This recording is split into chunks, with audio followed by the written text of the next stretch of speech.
Bonjour à tous, bienvenue sur le compte d'Éveil Conscience. Aujourd'hui nous allons vous parler de ceux qui ont apporté l'islam au Maghreb et en Afrique, bien loin de l'histoire officielle inventée par les colonisateurs. Dans les terres du Maroc, au cœur des montagnes amazirs, berbères, résidaient les Regraga, une tribu de pieux que l'on nomme Wali, des saints hommes soumis à leur seigneur. Au fil des siècles, les Regraga avaient joué un rôle crucial dans les luttes de pouvoir qui animèrent la région.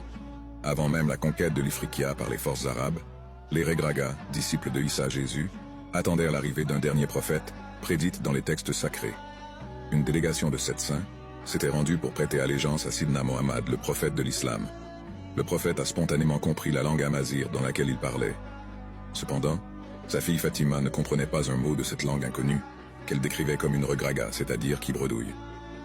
Le prophète dit à sa fille, « Vous venez de leur donner leur nom. » Après avoir pris la baya du prophète, la profession de foi, et étudié auprès de lui, il leur demanda de retourner au Maghreb pour apporter et propager l'islam.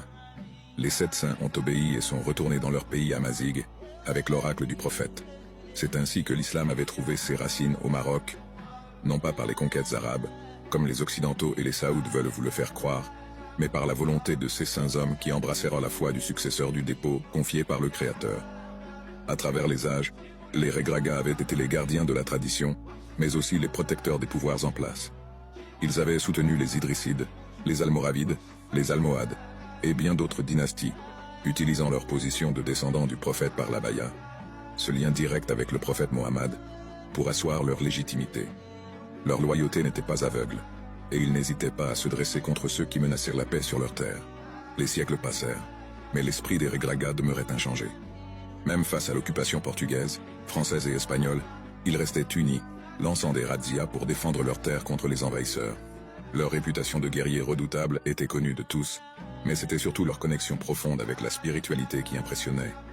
Ils étaient les gardiens des secrets prophétiques, les protecteurs des traditions et des valeurs qui faisaient la richesse de l'islam véritable. Aujourd'hui encore, les Regraga continuent d'être honorés par le palais royal, leur fidélité à la dynastie alaouite étant reconnue et célébrée. Leur histoire est celle d'une tribu qui a traversé les âges, gardant jalousement les mystères de ses ancêtres, tout en restant ancrés dans le présent. Ils sont les héritiers d'une tradition millénaire,